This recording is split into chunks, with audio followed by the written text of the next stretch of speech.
செம்பருத்தி செம்பருத்தி பூவ போல பெண்ணொருத்தி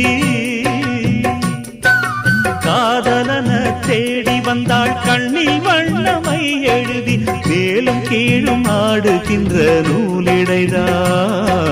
மீண்டும் மீண்டும் நான் படிக்கும் நூலகம்தான் நாளெல்லாம் மீண்டும் மீண்டும் நான் படிக்கும் நூலகம்தான்